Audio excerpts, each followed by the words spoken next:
వాక్యం నేర్చుకుందాం. దయచేసి అందరు బైబిల్లో పనిచేద్దాం.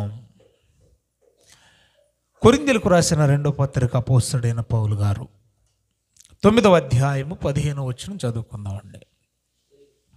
కొరింథీయులకు రాసిన 2వ పత్రిక 9వ అధ్యాయము 15వ వచనం. చెప్ప శక్యము కాని ఆయన వరమును గూర్చి దేవునికి స్తోత్రము అన్నాడు పౌలు. ఈ మాట జాగ్రత్తగా విందాం. దీన్నే ఇంగ్లీష్లో అన్డిస్క్రైబబుల్ గిఫ్ట్ అన్నాడు. గిఫ్ట్ అంటే తెలుగులో ఏమంటాం మనం? బహుమానం. సో ఇక్కడ వరము అని మెన్షన్ చేశాడు. వరమన్నా బహుమానమన్నా ఒకటే. చెప్పశక్యము కాని బహుమానాన్ని దేవుడిచ్చినందుకు దేవునికి స్తోత్రము అన్నాడు. ఎవరు? పౌలు గారు. దేవుడిచ్చిన బహుమానం అంట. అమ్మ వింటున్నారా? దేవుడిచ్చిన బహుమానం అంట. దేవుడిచ్చింది, యేసుక్రీస్తు ఇచ్చింది కాదు, తండ్రి అయిన దేవుడిచ్చింది. తండ్రి అయిన దేవుడిచ్చిన బహుమానము.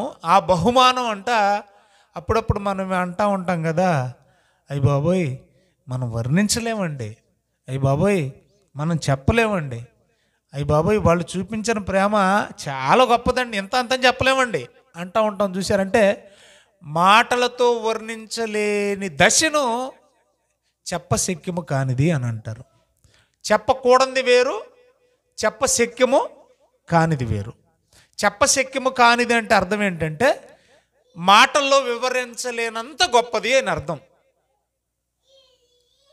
ఇప్పుడు తండ్రి అయిన దేవుడు ఇచ్చిన బహుమానాన్ని బట్టి పౌలు దేవునికి స్తోత్రము అంటున్నాడు. అదే కదా అక్కడ రాయబడింది. ఆ బహుమానాన్ని బట్టి దేవునికి, ఆ వరాన్ని బట్టి స్తోత్రము అన్నాడు. ఇంతకీ తండ్రి అయిన దేవుడు పౌలుకి ఇచ్చిన బహుమానం ఏంటి? దాని గురించి మీరు 9వ అధ్యాయం అంతా ఇంటి దగ్గరికి వెళ్ళి చదవండి. కేవలం పౌలుకే కాదండి, సంఘంతో చెప్తూ మాట్లాడుతున్న మాట. తండ్రి అయిన దేవుడు తన కుమారుణ్ణి మనకు బహుమానంగా అనుగ్రహించాడు. ఆయనే ప్రభు అయిన యేసుక్రీస్తు.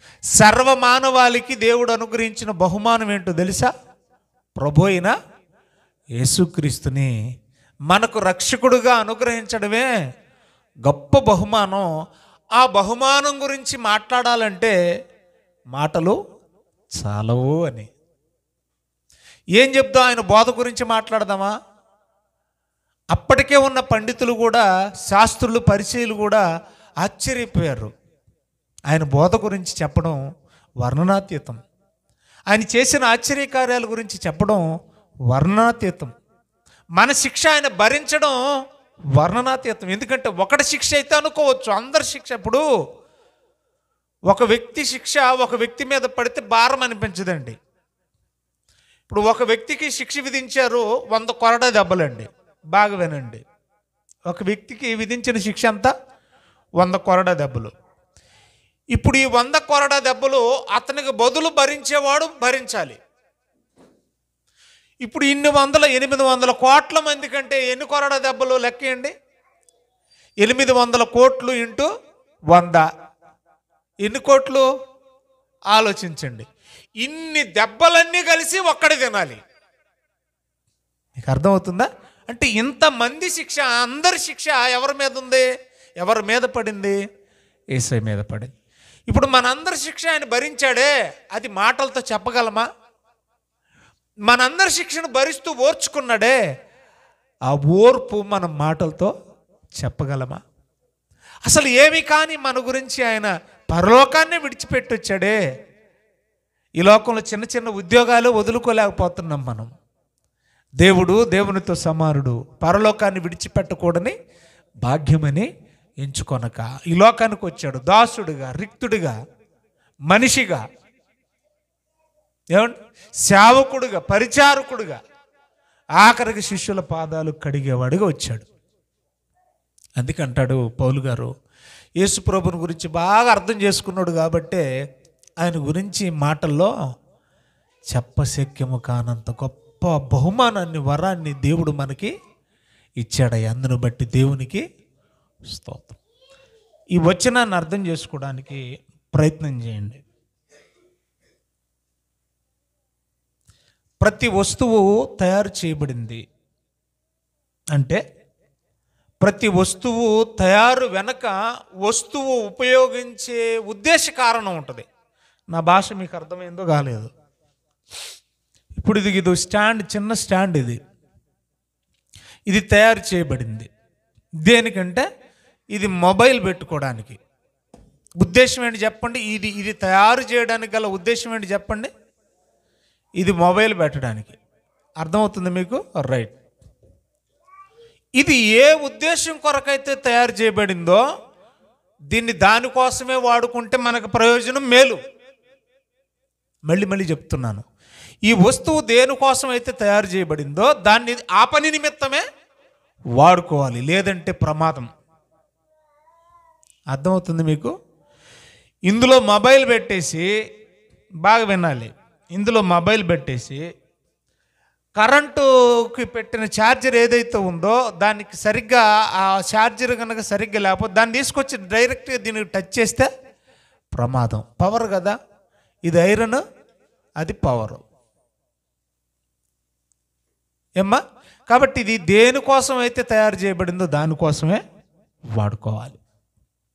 రైట్. మరొక మాట కూడా నేను చెప్తాను. కొన్ని మెడిసిన్స్ ఉంటాయి, దీన్నే కొంచెంసేపు మందు అనుకుందాం. ఈ మందు కేవలం దగ్గు కోసమే తయారు చేశారు. దేనికోసం ఇది ఉత్పత్తి చేశారు, తయారు చేశారు? దగ్గు కోసమే. కారణం ఏంటి? ఏ పర్పస్కి వాడాలి? ఇది దగ్గు కోసమే వాడాలి. ఇప్పుడు నీకు జ్వరం వచ్చిందని దగ్గు బెళ్ళేసుకుంటే జ్వరం తగ్గదు, తగ్గకపోగా ప్రమాదం కూడా. వింటున్నారా? తగ్గకపోగా ఇవి వేసుకోకూడని బిళ్ళలు వేసుకుంటే ఏమవుద్ది? ప్రమాదం, ప్రాణానికి కూడా ప్రమాదం. ఏమండి? తర్వాత ఒకటి ఉద్దేశ కారణం తెలిసింది మీకు. అంటే ఒక వస్తువు దేనికోసం అయితే తయారు చేశారో, ఏ ఉద్దేశంతో తయారు చేశారో దాన్ని ఆ ఉద్దేశానికి మాత్రమే వాడాలి. ఒకటైతే ఏ ఉద్దేశం కోసం అయితే మనం వాడుతున్నామో ఆ వాడేదానికి విధానం ఉండాలి. వాడేది కూడా ఒక విధానం, ఒక పద్ధతిలో వాడాలి. ఎలా పడితే అలా.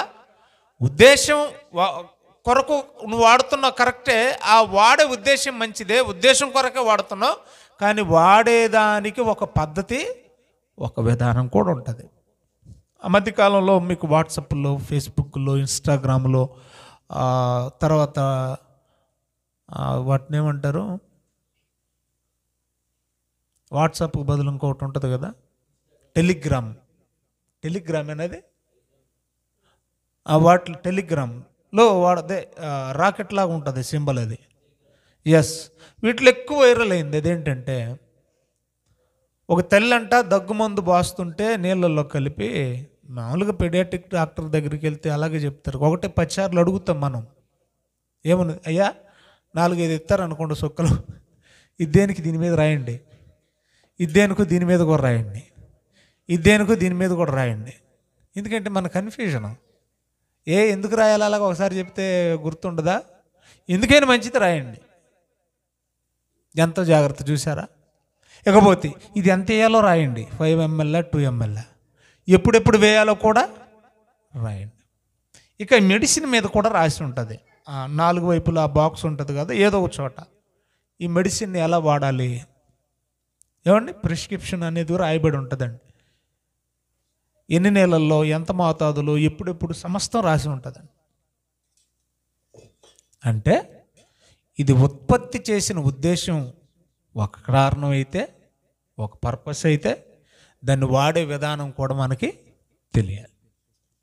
ఇదంతా నేను ఎందుకు చెప్తున్నాను మీకు బాగా అర్థమైపోద్ది ఈజీగా.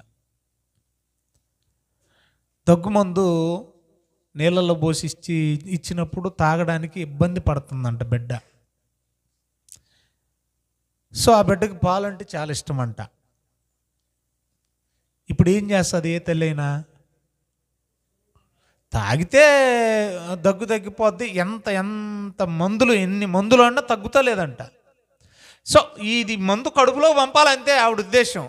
అంతేగాని నేను పాలల్లో కలిపానా, నీళ్ళల్లో కలిపానా, పాలల్లో కలిపితే ఏం ప్రాబ్లం అవదలే అని చెప్పేసి ఆవిడ అనుకుంది అలాగా.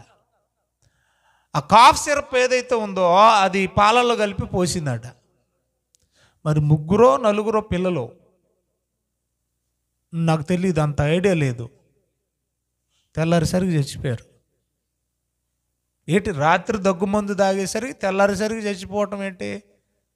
అప్పుడు డాక్టర్ గారిని సంప్రదించి దాని మీద పరిశోధన చేస్తే పాలల్లో దగ్గుమందు కలిపితే పాయిజన్ అయిపోద్ది అని తెలిసిందంట. చిన్నపిల్ల తల్లులారా వింటున్నారా? పాలల్లో దగ్గుమందు కలిపితే ఏమవుద్దట? పాయిజన్ అయిపోద్ది అని తెలిసిందట. రైట్, ఇంతవరకు బాగుంది. ఉద్దేశం తెలియాలి, వస్తువు ఎందుకు తయారు చేయబడిందో దాన్ని వాడే విధానం కూడా తెలియాలి. వస్తువు ఉద్దేశం కోసం, ఏ ఉద్దేశం ఏ పర్పస్ కోసం తయారు చేయబడిందో దానికోసమే వాడాలి. రెండోది, వాడే విధానంలో కూడా జాగ్రత్తలు తీసుకోవాలి. దేనికి పడితే దానికి వాడేసామంటే అది ప్రమాదం మాత్రమే కాదు, ప్రాణాలు పోయే అవకాశం కూడా ఉంది. ఒకటి అయిపోయింది, ఆల్మోస్ట్ నా మెసేజ్ కూడా అయిపోయింది. ఇప్పుడు పండగలు చేసుకునే క్రైస్తవులందరికీ కూడా ఆల్మోస్ట్ అండి 99.9% మందికి యేసు ప్రభు ఎందుకు వచ్చాడో ఉద్దేశం తెలియదు. ఆయన ఏ పని మీద వచ్చాడో, ఏ పని కోసం వాడబడ్డానికి వచ్చాడో, ఆయన దేనికోసం మనం వాడుకోవాలనో కూడా కారణం తెలుస్తలేదు.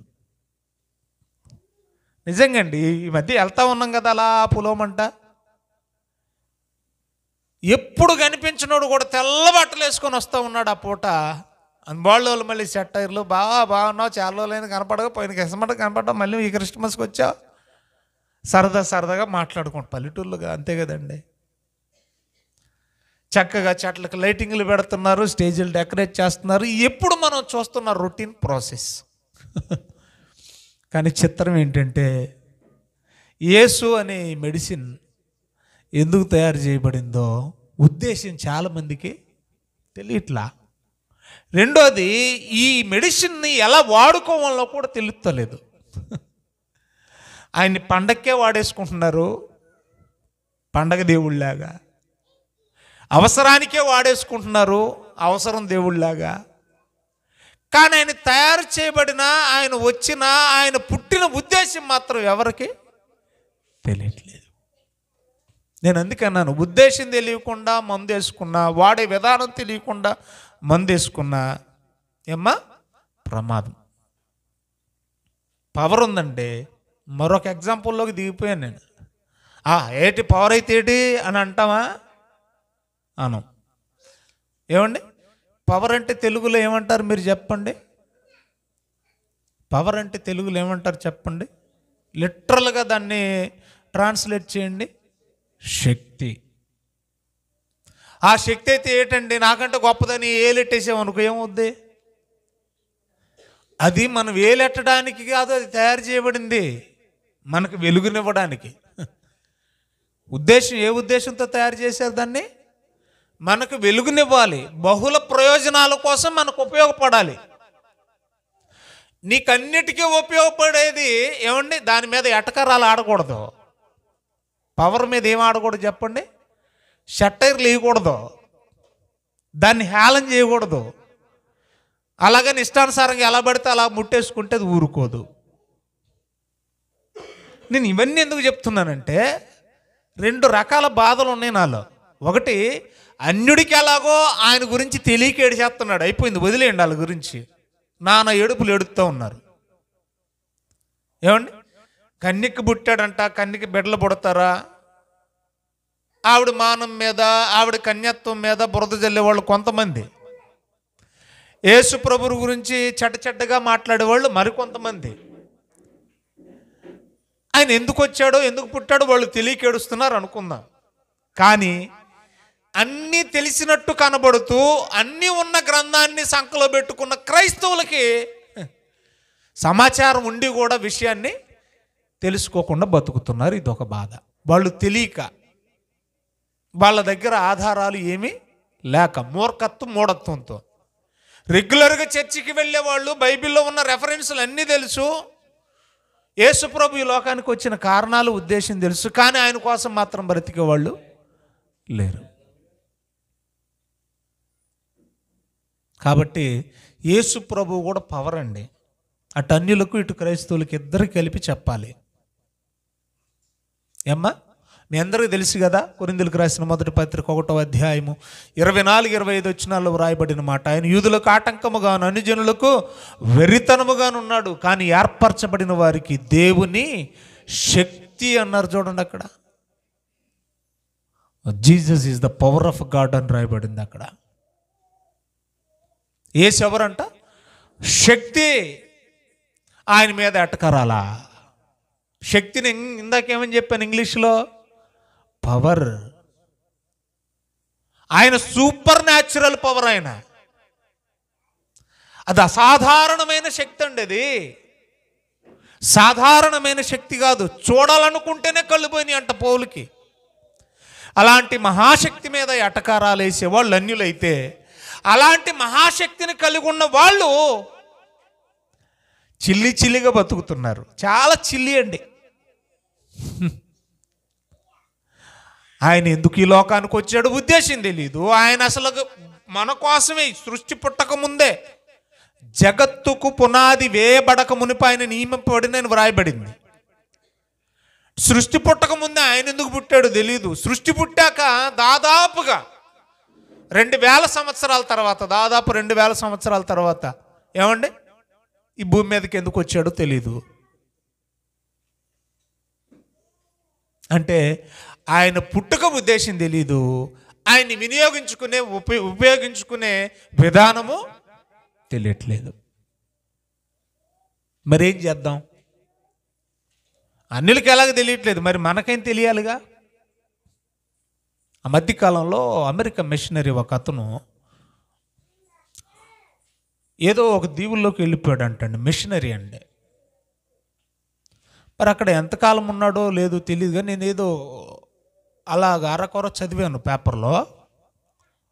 చివరాఖరికి అక్కడున్న ఆ అడవి మనుషులు, ఆ నాగరికులు అతన్ని చంపేశారండి. కుర్రవాడు, ఎవరికైనా ఐడియా ఉందా మీకు? యవ్వనస్తుడు. ఆయన గురించి బాగా వైరల్ అయిపోయింది. ఫారెన్ మిషనరీ అండి. సో అలాంటి ప్రాంతానికి దేశ ప్రధాని ఒకరోజు ఒక నిర్ణయం తీసుకున్నాడంట. బాగా వినండి, జరిగిన విషయం ఇది. ఆ ఊర్లో కొన్ని గ్రామాల్లో, ఆ పక్కన ఉన్నటువంటి కొన్ని గ్రామాలు అందరూ కూడా అడవి మనసులో అనాగరికులేనండి. అంత విద్య లేదు అక్కడ, కరెంట్ ఉండదు, ఏ వస్తువులు కూడా సరిగ్గా ఉండవండి. ఆ ఊర్లో ఒక్కొక్క మనిషికి ఒక్కొక్క జబ్బు ఉందంటండి. బాగా వింటున్నారా? ఒక్కొక్క మనిషికి ఒక్కొక్క రకమైన వ్యాధి ఉంది. అలాగని వాళ్ళ దగ్గరికి ఎవరినైనా ఎడ్యుకేటెడ్ చదువుకున్న వాళ్ళని పంపుదామా అంటే రానివ్వరంట, వెళితే చంపేస్తారట. అప్పుడు వాళ్ళని జాయిగా మోటివేట్ చేసి మీ రోగాలన్నీ కూడా తగ్గాలంటే అన్నీ తెలిసిన ఒక డాక్టర్ని పంపాలి. ఎందుకంటే ఒక్కొక్క డాక్టర్ని పంపాలంటే 100 మంది ఉన్నారు, 100 రకాల జబ్బులు ఉన్నాయి. ఇప్పుడు 100 మంది స్పెషలిస్టులు పంపాలి అక్కడికి. ఎంతమందిని పంపాలి? కంటికి సమస్యలు ఉన్నాయనుకోండి, ఇప్పుడు ఏం చేయాలి? కళ్ళ డాక్టర్ని పంపాలా. కిడ్నీ సమస్యలు ఉన్నాయనుకోండి, కిడ్నీ డాక్టర్ని పంపాలా. ఏమండి, ఇలాగ మెదడుకు సంబంధించిన సమస్యలు ఉంటే న్యూరోని పంపాలా, న్యూరో సర్జన్, న్యూరో స్పెషలిస్ట్ని పంపాలా. సో ఈ విధంగా అందరిని పంపితే ఏమండి, అందరం చంపేసినా ఆశ్చర్యపోక్కర్లేదు. రెండోది, అందరూ ఒక్కసారిగా వెళ్ళినా కూడా వాళ్ళు భయపడతారట. మమ్మల్ని చంపేయడానికి వస్తున్నారేమో, మమ్మల్ని ఇక్కడ లేకుండా చేయడానికి వస్తున్నారేమో నేను. అందుకని ఆ దేశ అధ్యక్షుడు ఏం చేశాడంటే, అన్ని వ్యాధుల మీద అవగాహన ఉన్న ఒక సీనియర్ డాక్టర్ అండి, జనరల్ స్పెషలిస్ట్ అండి, ఈ డాక్టర్ గారిని ఆ తండాలకు, ఆ గ్రామాలకు, ఆ నాగరికులకు మధ్యకి పంపిస్తున్నామని ముందుగానే అనౌన్స్మెంట్ చేశారంట. పలానా చింత చెట్టు దగ్గర, పలానా వీధిలో, పలానా రోజు డాక్టర్ గారు వస్తున్నారు, మీకున్న వ్యాధులన్నీ కూడా నయమైపోతాయి, ఆయన దగ్గరికి వెళ్ళి మందులు తీసుకోండి, మీ సమస్య చెప్పి వాళ్ళ భాషలో మాట్లాడుతున్నప్పుడు ట్రాన్స్లేట్ చేసేవాడు ఒకడు ఉంటాడు వాళ్ళ తరఫున.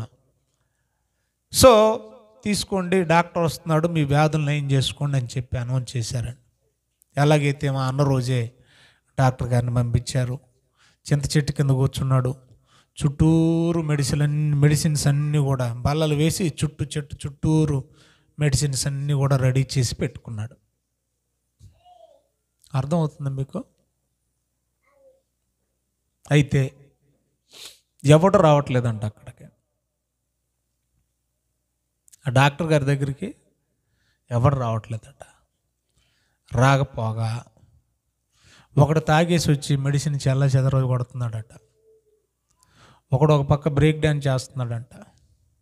మరొక పక్క స్కిట్లు వేసే వాళ్ళు కొంతమంది, మరొక పక్క ట్రక్ పెట్టేసి దాని మీద నాటకాలు వేసేవాళ్ళు మరికొంతమంది, బర్త్డేలు చేసుకునేవాళ్ళు మరికొంతమంది, ఏమండి సెలబ్రేషన్ చేసుకునేవాళ్ళు మన కొంతమంది, విందులు వినోదాలు చేసుకునేవాళ్ళు కొంతమంది, జబర్దస్త్ చూసేవాళ్ళు కొంతమంది, ఐపీఎల్ చూసేవాళ్ళు కొంతమంది.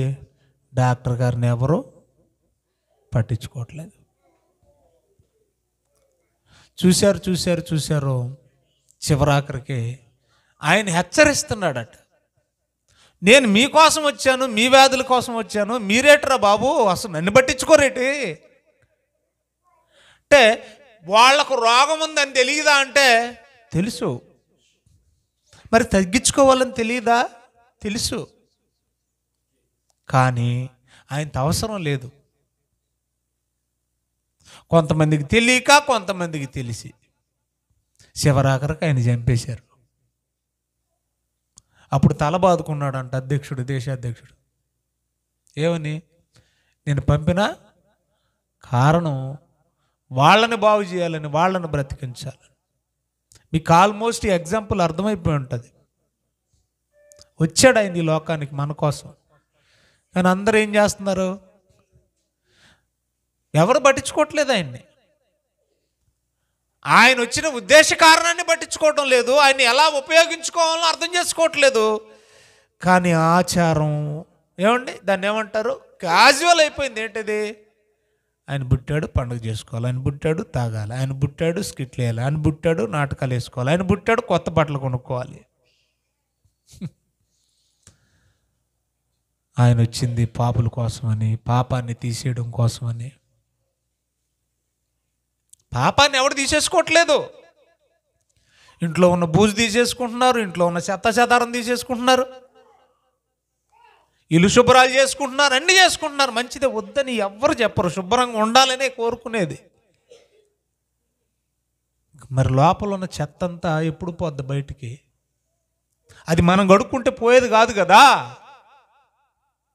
ఆయన మాత్రమే కడగగలిగినది. యేసు రక్తము ప్రతి పాపమును కడిగి, పాపాన్ని కడగగలిగిన ఏకైక శక్తి యేసు రక్తానికే ఉంది.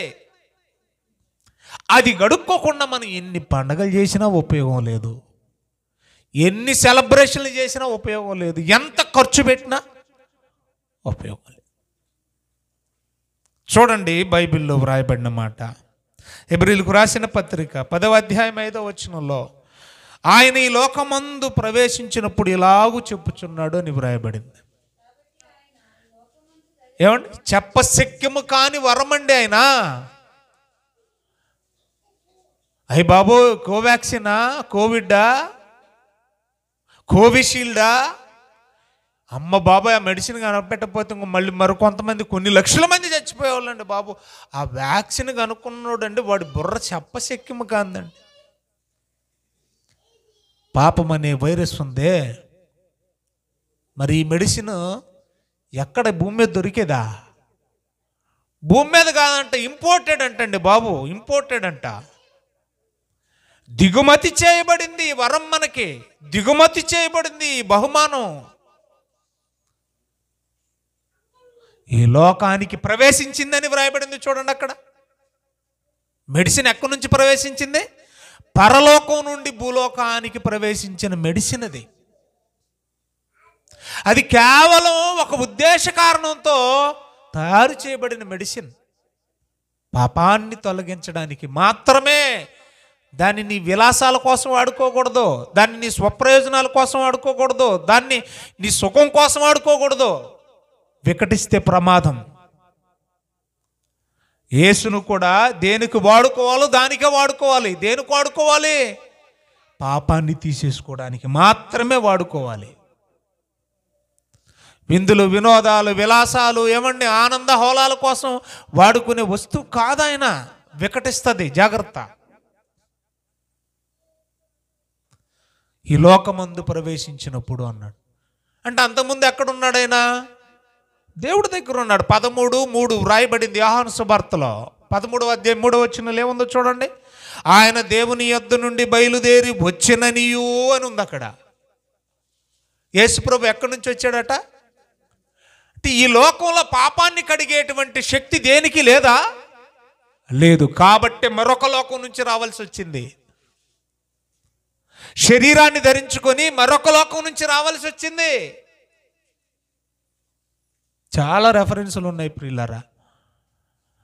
మన పాపాన్ని విమోచించడానికి ఆయన మాట్లాడిన మాట అద్భుతం. చూడండి, యోహాను మొదటి పత్రిక 4వ అధ్యాయము 19 నుంచి నేను చదువుతాను చూడండి. ఆయనే మొదట మనలను ప్రేమించును గనుక, ఏమండి మనం ఆయనను ప్రేమించుచున్నావా? ఎవడైనను నేను దేవుణ్ణి ప్రేమించుచున్నానని అబద్ధికుడగును.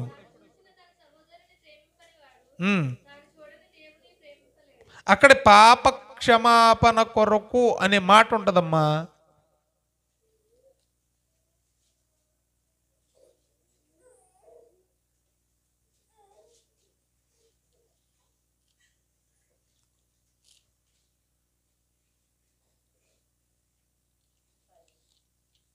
ఎన్నో వచనం అక్క?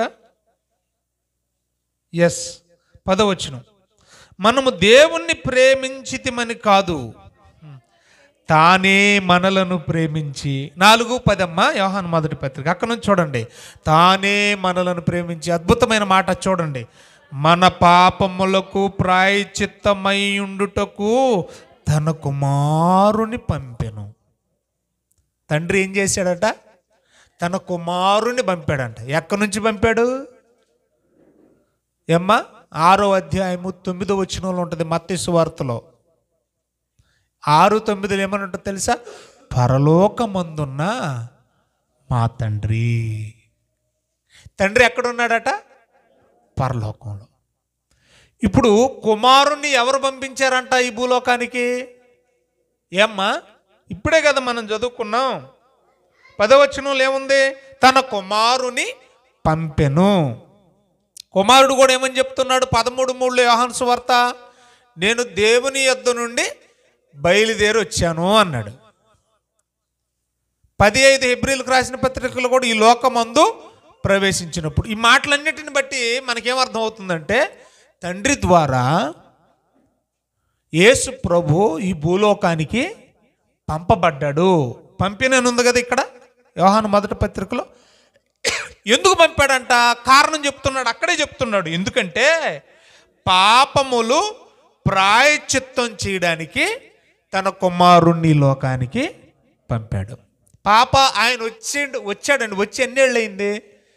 2024 సంవత్సరాలు అవుతుంది. ఎన్ని సంవత్సరాలు అయింది ఆయన వచ్చి? 2024. మెడిసిన్ ఈ లోకానికి వచ్చి ఇన్ని సంవత్సరాలు అయినా కూడా అదే, ఏమండి, మెడిసిన్ వచ్చాక కూడా అదే రోగంతో బాధపడడం ఎంత దయనీయమైన పరిస్థితి. ఇప్పుడు కొన్నిటికి మందు లేదండి. HIV దానికి మందు లేక చచ్చిపోతున్నారు. దానికి మనం ఏం చేయలేం. అర్థమవుతుందండి మీకు? తర్వాత మొన్న ఆ మధ్య కుమారి చెల్లి చనిపోయింది కదా జగ్గంపేట. అది ర్యాబిస్ వ్యాధి. దానికి కూడా మెడిసిన్ లేదు. సరే మందు లేదు కాబట్టి చనిపోయారు. ఏమండి, కరోనా మందు కనుగొనబడలేదు కాబట్టి కనుక్కునేంత వరకు చనిపోయారు. రైట్, లేదు కాబట్టి చనిపోయాడు అంటే పోనీలే అనుకోవచ్చండి. మెడిసిన్ వచ్చి ఎన్నేళ్ళు అయింది?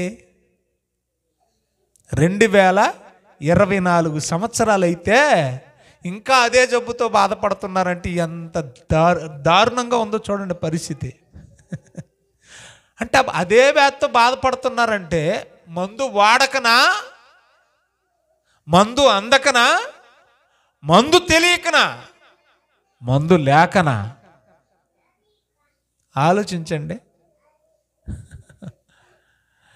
మందు వచ్చి నీళ్ళైంది, మందును వాడట్లేదు, మందును తెలుసుకోవట్లేదు, మందుని వినియోగించుకోవట్లేదు.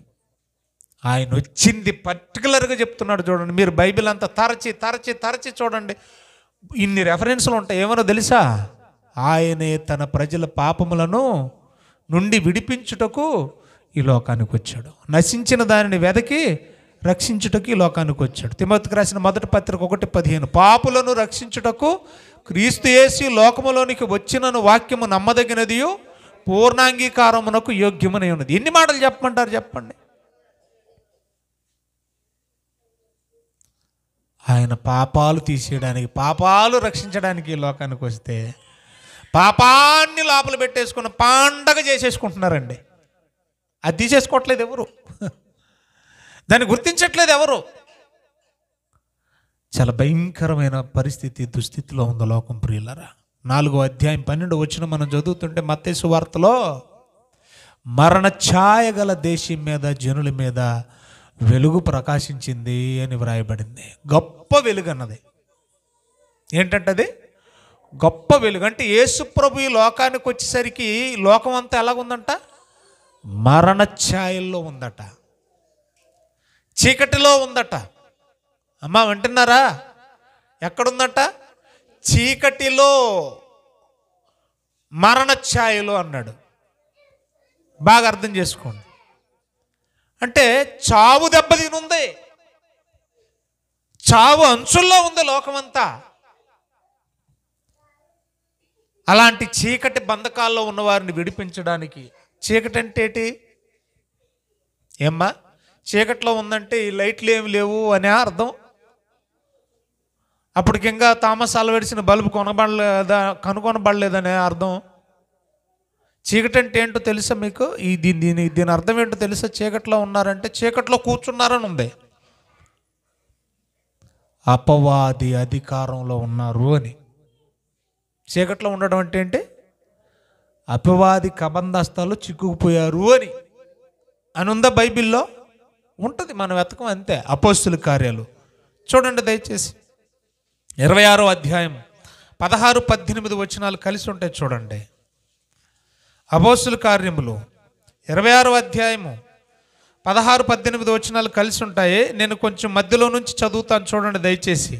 వారు చీకటిలో నుండి వెలుగులోనికి అన్నాడా అమ్మా? చీకటిలో నుండి ఏంటట? వెలుగులోనికి అన్నాడు. ఇప్పుడు చీకటి అంటే ఏంటో అక్కడే రాశాడు చూడండి. సాతాను అధికారము నుండి దేవుని వైపుకి. చీకట్లో నుండి వెలుగులోకి అంటే ఏంటట? ఏమండి?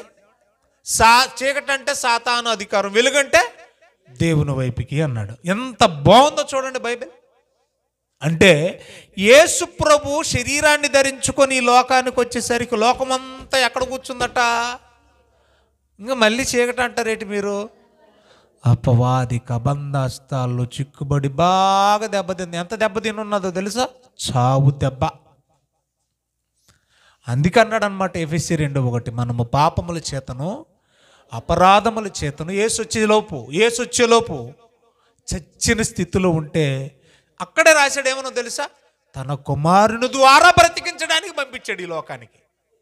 ఆ మాట అద్భుతం అక్కడే ఉంది. తన కుమారుని ద్వారా బ్రతికించడానికి ఈ లోకానికి పంపాడు ఆయన. అర్థమవుతుందమ్మా మీకు? తన కుమారుని ద్వారా బ్రతికించడానికి లోకానికి పంపించాడు. ఎక్కడో పాత నిబంధనలో 1000 సంవత్సరాలకు పూర్వం దాదాపుగా యెషయా గ్రంథం 9వ అధ్యాయం 2వ వచనంలో యెషయా ద్వారా పలకబడిన ప్రవచనం నెరవేరింది. ఇప్పటికి 3024 సంవత్సరాలు. అవి ఒక 1000, ఒక 2004, 2024. యెషయా గ్రంథం 9:2లో ఉందా మాట? ఏముందో చూడండి అక్కడ. యెషయా గ్రంథం 9వ అధ్యాయం రెండవ వచనంలో చూడండి.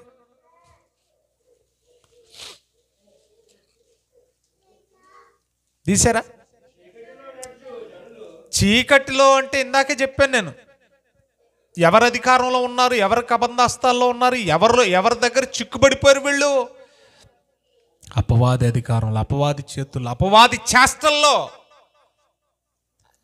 అపవాది ఉరిలో, అపవాది ఉచ్చులో చిక్కుబడిపోయారండి.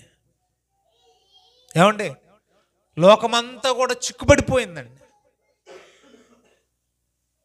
నేను ఒక మాట చెప్తాను, బాగా వినండి. నేషనల్ జియోగ్రాఫిక్ ఛానల్ అని ఒక ఛానల్ ఉంటుందండి. అయితే అప్పుడప్పుడు మీరు చూడండి, కొన్ని జింకలు కంచె ఉంటుంది కదా చాలకి, ఆ కంచెలకి ఒక్కోసారి ఏం చేస్తుందంటే, మరి దాని కొమ్ములు దురదతో ఏమో నాకు తెలియదు కానీ రుద్దుకుంటుంది అది. కొన్ని ఏమో చెట్ల మ్రాన్లు కూడా ఏం చేస్తాయి, ఇలా రుద్దేసుకుంటూ ఉంటాయి. వింటున్నారా? ఒక్కోసారి ఈ జింకలకి దుప్పులకి కొమ్ములు ఉంటాయి చూసారా, అవి ఆ కంచెలు ఇరుక్కుపోవచ్చు, లేదంటే మ్రానుకు రుద్దుతున్నప్పుడు కొమ్మలు ఉంటాయి కదా, చీలికలు ఉంటాయి కదా, చీలికల్లోనైనా ఇరుక్కుపోవచ్చు. కొన్నిసార్లు అలా ఇరుక్కుపోయి అది రాక, వింటున్నారా, అది ఇరుక్కుపోయి తీసేవాళ్ళు లేక రాక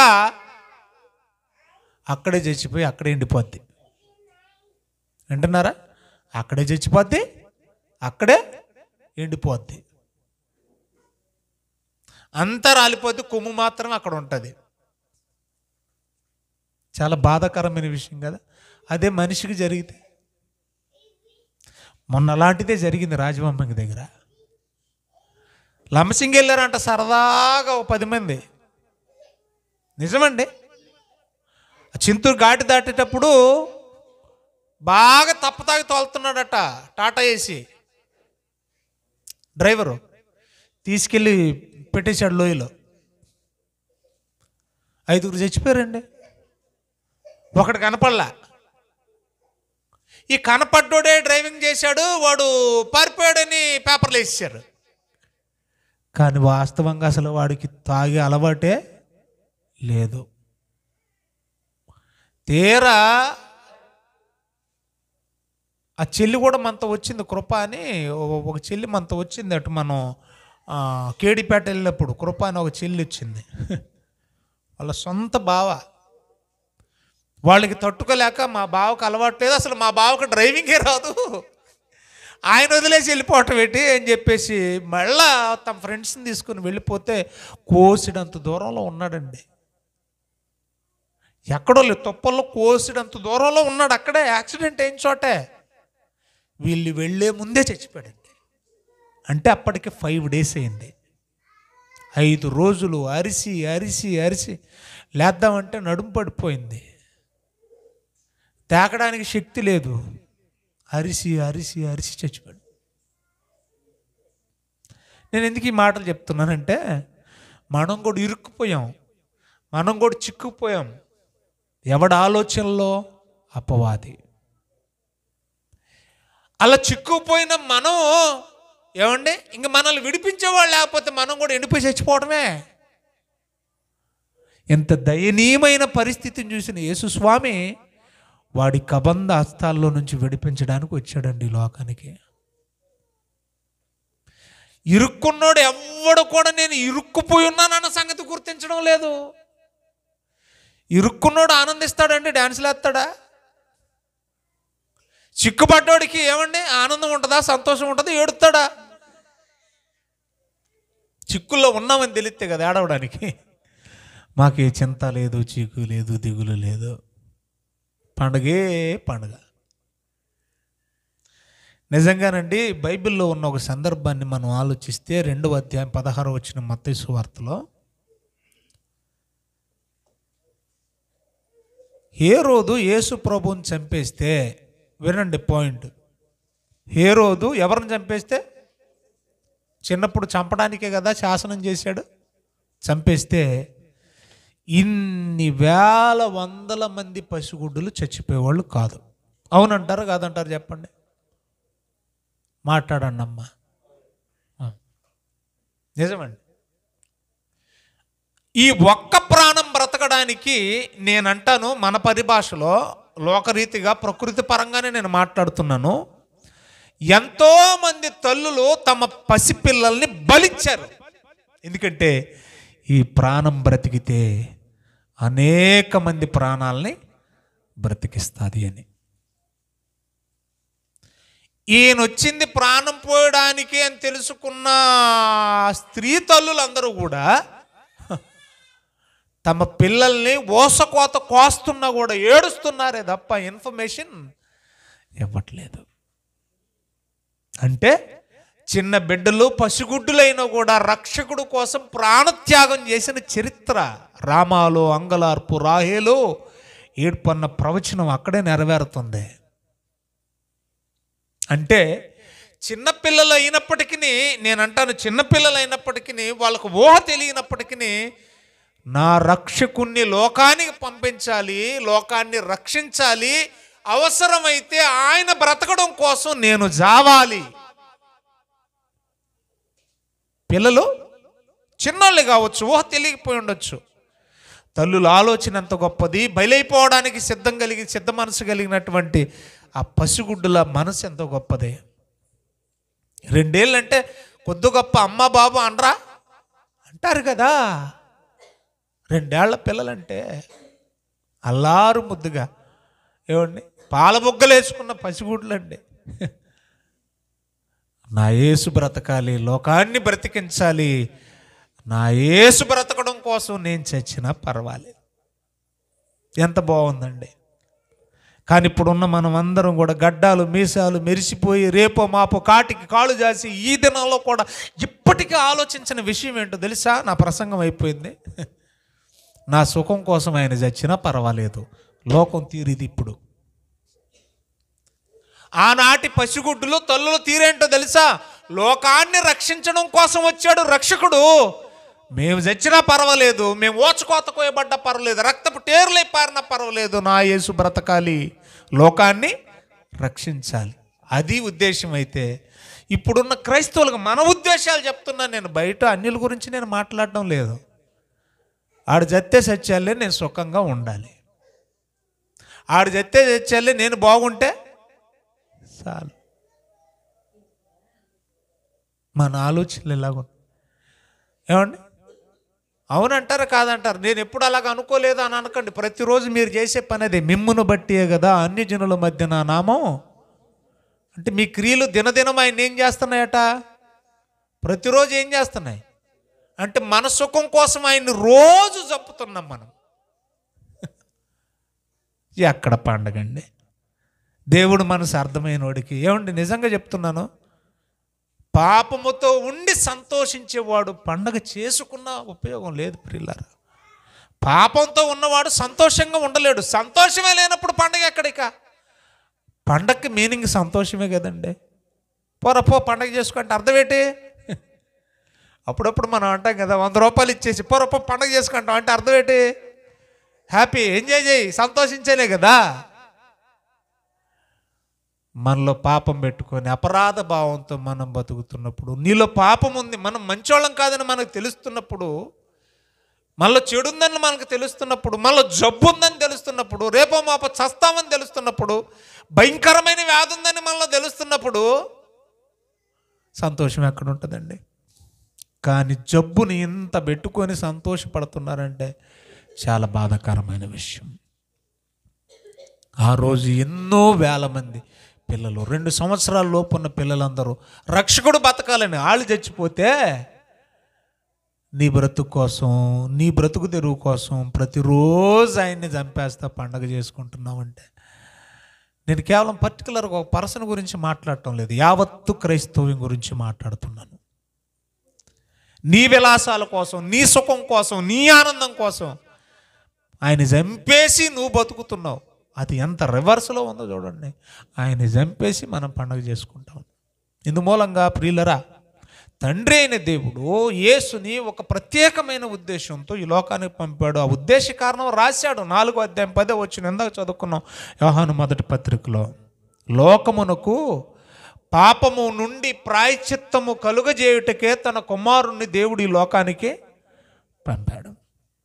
నిజంగా అది తీసేసుకున్నాం అనుకోండి, మనలో లేదనుకోండి, ఆయన రక్తం చేత కడుక్కున్నాం అనుకోండి, ఉతకబడ్డాం అనుకోండి, మనకు ప్రతిరోజు పండుగేనండి. పాపము లేని పరిశుద్ధునికి ప్రతిరోజు ఏంటి చెప్పండి? పండుగ. శ్రమలైన పండుగే, దుఃఖమైన పండుగే, ఆనందమైన పండుగే. ఏమండి? ఇప్పుడు మా ఆడికి బాగాలేదండి, నేను ఏడుతో కూర్చుంటే ఉపయోగం ఏముంది? దేవా, శరీరానికి నాయన వచ్చింది రోగం. దేనికి వచ్చింది రోగం? శరీరానికి నాయన. ఆత్మ సిద్ధంగా ఉంది నాయన, నా ఆత్మ కూడా సిద్ధంగా ఉంది నాయన. నువ్వు పిలుచుకున్నావు అనుకో ఆవిడ్ని, నాకంటే ముందు వస్తుంది. నన్ను పిలుచుకున్నావు అనుకో, తనకంటే నేను ముందు వస్తాను. మేము ఆత్మీయంగా సిద్ధపడ్డాం తండ్రి. ఎందుకు ఆడాలి? అర్థమవుతుందండి మీకు? అంటే మనకు వచ్చిన సమస్యల్లో కూడా మనం ఏం చేస్తాం? ఆయన ఇచ్చిన రక్షణను బట్టి, పాప క్షమాపణను బట్టి మనం ఏం చేస్తాం? సంతోషంగా ఉంటాం. కాబట్టి ప్రభునందు ప్రియులరా, 2వ అధ్యాయము 13వ వచనం లోకాసు వార్తలు అదే చెప్పాడు. ఆయనకి ఇష్టలైన మనుషులకు భూమి మీద సమాధానం. మనకి శాంతిని, సమాధానాన్ని, నెమ్మదిని, సంతోషాన్ని, పాపక్షమాపణను దయచేయడానికి యేసుప్రభు లోకానికి వచ్చాడు. ఏమండి? ఇవన్నీ సంతోషము, సమాధానము, శాంతి ఇవన్నీ మనకు రావాలంటే మనలో నుంచి ముందు పాపం పోవాలి. పాపం పోతే సమాధానంగా ఉంటాం, పాపం పోతే సంతోషంగా ఉంటాం, పాపం పోతే ఆనందంగా ఉంటాం. అది లేని నాడే మనకు సంతోషమైనప్పుడు. అది లేకుండా పోవాలంటే ఒకే ఒక్క కారణం, ఒకే ఒక్క ఉద్దేశంతో ఈ లోకానికి పంపబడ్డ యేసుని వైపు చూడాలి మనం ఖచ్చితంగా. ఆయన ద్వారా తప్ప పాపాలు క్షమించబడే చాయిస్ మరొకటి లేదు. అదే మాట హెబ్రీయులకు రాసిన పత్రికలో అంటాడు, మన ప్రధాన యాజకుడు యేసుక్రీస్తు ఈ లోకానికి వచ్చాడు. పాత నిబంధనలో ఉన్న ప్రధాన యాజకులందరూ కూడా మధ్యవర్తులు ఉండి ప్రాయశ్చిత్తార్థమై ఒక గొర్రె పిల్లను బలిస్తూ ఉన్నారు. కానీ ఈ ప్రధాన యాజకుడే మన కోసం మనలాగా మారి ఆయనే ప్రాయశ్చిత్తం చేసేవాడు, ఆయనే ప్రాయశ్చిత్తార్థమై బలిపోయే పశువు. అందుకన్నాడు పౌలు ఉట్టిగా లేదు. ఆయన ఎలా తీసుకుంటుందండి లోకం? ఎలా అర్థం చేసుకుంటున్నారండి మీరు? ఆయన గురించి ఏంటి చాలా చిల్లిగా మాట్లాడుతున్నారు, చిల్లిగా పండగలు చేసుకుంటున్నారు. ఆయన ఏంటి ఎలా పడితే అలా వాడేసుకుంటున్నారు మీరు? దేనికి పడితే దానికి వాడేసుకుంటున్నారేంటి? ఆయన గురించి చెప్పనా? అది చెప్పశక్యము కానీ దేవుని వరం. అందును బట్టి దేవునికి స్తోత్రం అన్నాడు. చెప్పినా కూడా అర్థం చేసుకోవట్లేదు మరి. కాబట్టి ప్రియులారా, వాక్యం తెలిసిన మీరు మీ ఆత్మీయ స్థితి ఎలా ఉందో ఒక్కసారి అర్థం చేసుకోండి. మీ స్థితిగతులను ఒక్కసారి బేరేజ్ వేసుకొని వాక్యం అనే అర్థంలో పరిశీలన చేసుకొని, ఇంకా మనలో ఎక్కడైనా ఏదైనా మూలన అపవాది అధికారం కింద ఉన్నామేమో, అపవాది వల్ల చిక్కుబడి ఉన్నామేమో, ఇంకా చీకట్లో కూర్చున్నామేమో, చేదైన వేరు ఎక్కడైనా మొలిసిందేమో. ఏదో ఒక మూలన ఉంటానే ఉంటుంది పాపం, ఏదో ఒక రూపంలో ఉంటానే ఉంటుంది పాపం. దాన్ని ఉంచుకొని మనం సంతోషంగా ఉండకూడదు. క్రీస్తుని నీలో ఉంచుకొని సంతోషంగా ఉండాలి. కాబట్టి అలాంటివి ఏమున్నా కూడా అడుగుదాం, క్షమాపణ అడుగుదాం, దేవుణ్ణి క్షమించమని అడుగుదాం, ఒప్పుకుందాం. అదే కదా 1:7 మనం చదువుతున్న యోహాను మొదటి పత్రిక. మనము మన పాపములను ఒప్పుకొని ఎడల ఆయన నమ్మదగిన వాడు, నీతిమంతుడు, మన పాపాల నుంచి క్షమిస్తాడు, విడిపిస్తాడు, పరిశుద్ధులుగా చేస్తానని కూడా అక్కడే రాశాడు. పరిశుద్ధులు అవడ కంటే ఈ లోకంలో గొప్ప పండుగ మరొకటి ఏది లేదండి. దేవుడి మాటలు మన వినికిల్లో ఫలింపజేయునుగాక.